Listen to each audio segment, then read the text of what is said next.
Diddy trial, man. That shit is crazy. So the Diddy trial has been a whole circus, and I'm not even going to get into everything, man. But I just want to go ahead and read. I just want to cover this real quick. So select Diddy charges are being dropped by prosecutors attempting, which includes attempted kidnapping, arson, and sex trafficking. Prosecutors in the Sean Diddy Combs federal sex trafficking and racketeering case have decided to not pursue theories of liability involving attempted kidnapping and attempted arson as outlined in June 24th, 2025, filing to Judge Oren Subramanian. The government has removed jury instructions related to these charges under California and New York law, as well as aiding and abetting sex trafficking to streamline the case. The racketeering conspiracy charge count remains, with the simplified language focusing on allegations like transportation for prostitution, witness tampering, bribery, and drug-related offenses. Combs has denied all allegations. So from the very beginning, right? Me personally, my whole thought on the whole thing was, all right. As far as I understand, a RICO case is mostly used for like pretty much a criminal organization. The whole idea is to get everyone who was involved in said RICO case. And again, I don't know anything about RICO. I'm gonna say, but I know that the way that works is supposed to be like, all right, a bunch of you was involved in this here crime. One person tells the next person, and then it all falls down. And usually, if it's a RICO case, the charges usually are quite lofty. But I've never heard of a RICO case all based around someone's personal life involvement acts of pleasure. If you look at what we have so far in testimony, so for example, like right, the freak offs. So the freak offs, what? So the evidence in the freak offs is that these were escorts, right? These were paid escorts, and it's not really even. Again, most of it has been just you finding out how the sausage is made. You know what I'm saying? It's been mostly like you kind of finding out or getting confirmation of everything you ever thought about Diddy. And for the most part, like Diddy, I had a video on one of my videos where Diddy is saying everything you heard about me is true. All right. So in the case so far, the case seems to be mostly is made to seem as though when he was having these parties, being as though he paid sex workers to come across straight lines, right? And during these parties, people use illegal substances, like like cocaine, so on and so forth. Basically, parts drugs to get you high and everything, right? Um, the only thing that you can kind of say is he's guilty of it is extreme hedonism. Just and again, the thing because I had to ask this question, right?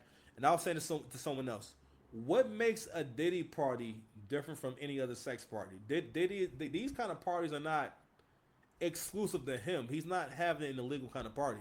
There are swingers parties, and that matter of fact, there's sex parties everywhere where people can come right and hang out and literally have sex at the party. Okay, now I haven't been to them, but I heard about them. So I mean, so obviously this is the thing that goes on, and people put these things together. So if someone is told to come through to one of these things, and they happen to live in the next state, and they come to your sex party, and you know what I mean, and let's just say, I don't know, they feel as though, yo, if you want to sleep with me, you know what I mean, there's a fee associated with it, right? So if someone decides that, hey, that's what I want to do, well, let's just say in general, right? Let's just say we're having a party in general, because for the most part, that's what goes on in parties, right? Is people get together and people get physical, right? So I have to ask, how is a swingers party different from a Diddy party? Because this wasn't a situation where these people were being snatched out their house. It's the middle of the night. They got rollers in their. It's not a situation where you a woman, you have rollers in your hair, you in the bed, and they just knock your door down, kick in there, and say, Clarence, you're going to the freak off. You know what I mean? You got your pajamas on, and then next thing you know, you're just being covered in baby oil, and and Sean Combs is rubbing his hands together like Birdman in the corner saying, take that, take that, take that, take that. Like, no. If anything, Cassie's marriage is probably over. Okay, I think one of the most shocking, not even shocking, this finding out how nasty Cassie is. Actually, you know what? I don't know if I even played this video now. Let me see if I had this video. Where's the video of Cassie making some super duper tough threats to this dude, man? Where is it at, yo?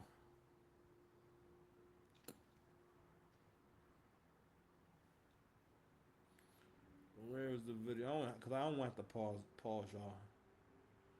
Where is it? Where is it?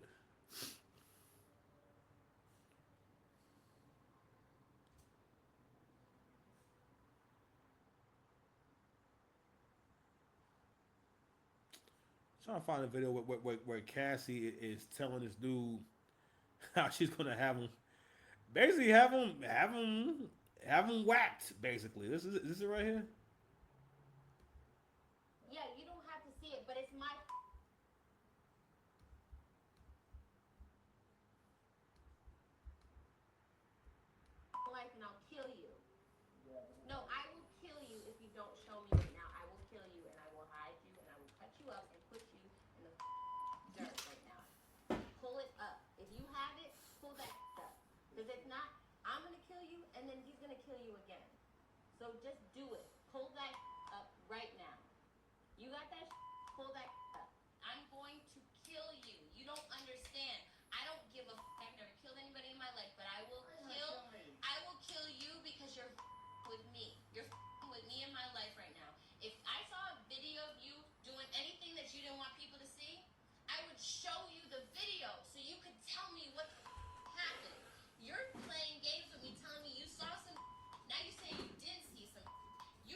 So I mean, there's no way in the world that this defense really thought that having all these, how can I say, because a lot of the girls that call up, these are friends of basically lady friends of Mr. Combs, right?